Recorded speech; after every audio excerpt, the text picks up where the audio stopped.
Golconda jewels వారి కొత్త brand Purvi light weight లో హెవీ డిజైన్ ఈ నవంబర్ 1 కుకట్పల్లిలో గ్రాండ్ ఓపెనింగ్ వివరాలకు సంప్రదించండి. నమస్తే రమగారు. నమస్తే జయ. రమగారు, మనకు కార్తీకంలోనే క్షీరాబ్ది ద్వాదశి వస్తుంది, అంటే తులసి కళ్యాణం చేస్తాము. అలానే కార్తీక మాసం అంతా కూడాను చాలా మందికి తులసి దగ్గర దీపం పెట్టుకునే అలవాటు ఉంటుంది కదండి. చాలా విశేషంగా ప్రతిరోజు చేసే పూజా విధానం అయితే ప్రత్యేకంగా చేస్తాము ఈ కార్తీకంలో కదా. అవును. తులసి యొక్క విశిష్టత, ఈ క్షీరాబ్ది కళ్యాణం, ఇవి వీటి విశిష్టతలు ఏంటి రమగారు? మామూలుగా 2 ఏకాదశులు వస్తాయి ప్రతి నెలలో కదా. అవునండి. ప్రతి నెలలో వచ్చే 2 ఏకాదశులకి జనరల్గా అందరం ఉపవాసం ఉండటము, ద్వాదశి నాడు భోజనం చేయటము మనకు విధానంగా కనపడుతుంది.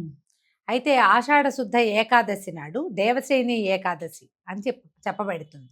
తొలేకాదశి అంటాం. అవును. అప్పుడు విశేషంగా సేవిస్తాం. విష్ణుమూర్తి ఆ రోజున నిద్రలోకి వెళ్తారని, ఆయన యోగ నిద్రలో ఉంటాడని ఆ రోజు నుంచి మొదలుపెట్టి 4 నెలల పాటు చాతుర్మాస్య దీక్షగా చేస్తారు. అవును. 4 నెలలు నడుస్తుంది. ఈ 4 నెలల్లో మన ఆ 4వ నెల చివరి భాగం ఇదనమాట, కార్తీకంలోని ఏకాదశి. దీన్ని ఉత్థాన ఏకాదశి అంటారు. భగవంతుడు నిద్రలేచే ఏకాదశి. ఓకే. ఈ ఏకాదశి నాడు స్వామివారు నిద్రలేస్తారు. ద్వాదశి నాడు ప్రజలందరికీ దర్శనమిస్తాడు ఆయన. అయితే ఈ రోజున తులసి ధాత్రి కళ్యాణం అని విశేషంగా చేస్తారు. తులసి కొమ్మని తెచ్చి తులసి చెట్టులో ఈ ఒక ఉసిరి కొమ్మని పెట్టి ఆ రెండిటికి వివాహము అన్నట్టుగా చేసుకుంటాం. ఈ రోజున ఏంటంటే ఈ ఉసిరి చెట్టు కాయలతో ఉన్న ఉసిరి కొమ్మలే మనకు బజారంతా దొరికేస్తాయి. అవును. తీసుకొచ్చి తులసి కొమ్మతో పాటు, తులసి చెట్టుతో పాటు ఈ ఉసిరి కొమ్మని కూడా పెట్టి రెండిటికి 2 వృక్షాలకి పూజ చేసి దీపాలు, విశేషంగా దీపమాలికలు, దీపాలు అవి సమర్పించి, పువ్వులు అవి సమర్పించి, ధూపదీప నైవేద్యాలు చేసి ఒక వివాహ క్రతువులాగా చేతొచ్చినంతగా దేవాలయాల్లో వాటిలలో విశేషంగా చేస్తారు. ఈ నెలలో ఏంటంటే ఈ ధాత్రి తులసి, అది మన ఉసిరి తులసి రెండిటికి చాలా ప్రత్యేకమైన పూజా విధానం నడుస్తుంది కార్తీకంలో. కార్తీకం నెల మొదటి నుంచి చివరి దాకా కూడా మనం తులసి పూజ చేసుకుంటాం. తులసి ముందు దీపం పెడతాం. ఈ 365 ఒత్తులు వెలిగిస్తామా పౌర్ణమికి, అప్పుడు తులసి చెట్టు సమక్షంలో వెలిగిస్తే విష్ణు సన్నిధానంలో వెలిగించినట్టే. అవును. దేవాలయానికి వెళ్ళి వెలిగించే వాళ్ళు అక్కడ వెలిగించుకుంటారు. ఆ అవకాశం లేని వాళ్ళు ఇంట్లో కూడా మన లోపల దేవుడి దగ్గర ఒక దీపారాధన చేసి, బయట పెరట్లోనూ వాకిట్లోనూ ఒక తులసమ్మ కోట ఉండి మనకి రెగ్యులర్ పూజా విధానం చేసుకునేందుకు ఒక చెట్టు ఉంటే అక్కడ గనక దీపం పెడితే విష్ణు సన్నిధానంలో దీపం పెట్టిన ఫలితం లభిస్తుంది. ఈ దేవతా వృక్షాలలో ధాత్రి కూడా, ఉసిరి చెట్టు చాలా ప్రత్యేకమైంది ఈ కార్తీకంలో. అవును. ఉసిరి చెట్టు మొదట్లో కూడా దీపం పెడతారు. ఉసిరి చెట్టు ఉంటే చెట్టు ప్రదక్షిణ చేసుకుంటారు. అవును. వన భోజనాలకు వెళ్ళినప్పుడు కూడా వెళ్ళినప్పుడు కూడా ఉసిరి చెట్టు ఉండాలి. ఎక్కడైతే విస్తారంగా ఉసిరి చెట్లు ఉన్నాయో అక్కడే వన భోజనాలు చేయాలన్న నియమం కూడా ఉంది.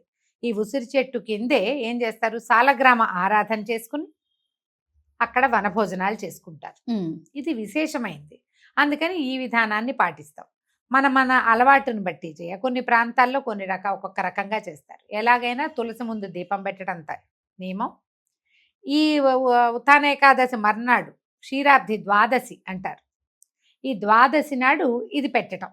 ఓకే. తప్పకుండా ఈ ఉసిరి కొమ్మని తీసుకొచ్చి, లేదా ఉసిరి చెట్టే ఉందనుకో మన దగ్గర, తులసి చెట్టును కూడా తీసుకెళ్ళి పక్కన పడి కూర్చోబెట్టి వివాహం చేస్తాం. ఇది చాలా ప్రత్యేకమైన రోజుగా చెప్పబడుతుంది. మనం ఏకాదశులు ఏవి పాటించినా పాటించకపోయినా, ఒకటి తొలేకాదశి, రెండోది హరిబోధిని ఏకాదశి, 2 పాటిస్తారు.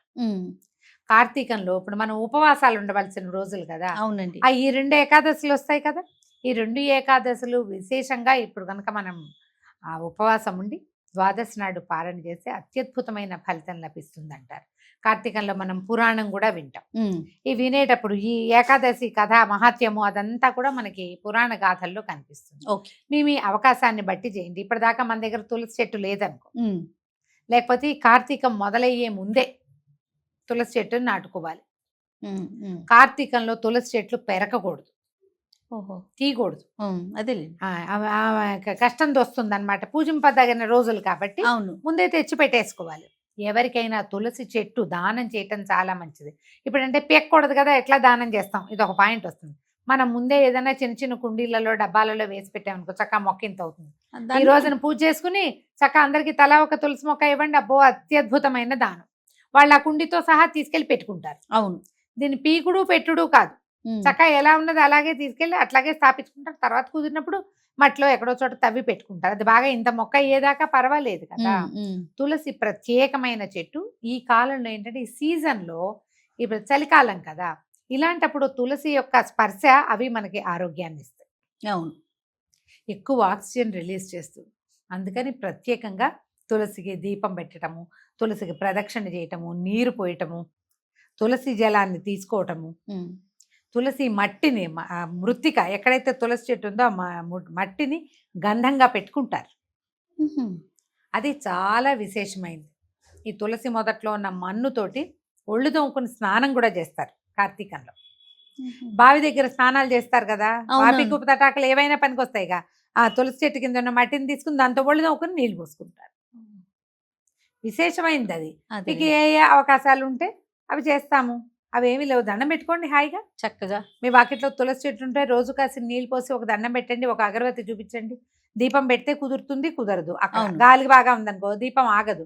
ఇంట్లో అవకాశం ఉంటే కనుక పెట్టుకోవటం. ధూపం చూపించడం, ఒక చిటికెడు పసుపు కుంకుమ వేయటం, ఓ పువ్వు పెట్టడం, ఒక దండం పెట్టుకోవటం, ఇలాంటిది విశేషమైన సేవ, చాలా మంచిది. మనము ఈ కార్తీకంలో 2వ ఏకాదశిని అంత శ్రద్ధగా చెయ్యరు, కానీ మొదటి ఏకాదశిని అందరూ బాగా శ్రద్ధగా చేసుకుంటారు. ఎందుకంటే ఇది ప్రత్యేకమైనది, హరిబోధిని కాబట్టి. ఆయన నిద్రలేస్తాడు కదా, హరిబోధిని ఉత్థాన ఏకాదశి 2 పేర్లు ఉన్నాయి. అవును. ఈ రోజు లేస్తాడు కాబట్టి స్వామివారిని సేవించుకునే అవకాశం కూడా లభిస్తుంది. కాబట్టి తప్పకుండా ఈ తులసి ధాత్రి కళ్యాణ విధిని నిర్వహించుకోండి. కార్తీక పురాణాన్ని శ్రద్ధగా వినండి. అలానే ఇప్పుడు 365 ఒత్తులు కూడా కొంతమంది తులసి ముందే వెలిగించుకుంటారు. అవునవును. దేవుడి ముందు కొంతమంది తులసి ముందు, లేదా ఆలయాలకి వెళ్ళి కూడా చేస్తారు. మన అవకాశాన్ని బట్టి, మన సమయాన్ని బట్టి, అలవాటుని బట్టి, అవకాశాన్ని బట్టి మనం ఇంట్లో, వాకిట్లో, లేదా దేవాలయంలో ఎక్కడ కావాలంటే అక్కడ, నదీ తీరాలకి వెళ్ళి వెలిగించుకునే వాళ్ళు కూడా కనపడతారు. మన అవకాశాన్ని బట్టి చేసుకోవచ్చు, ఎట్లా కావాలంటే అట్లా. తప్పకుండా రమ్మగారు. నమస్తే. నమస్తే జయ.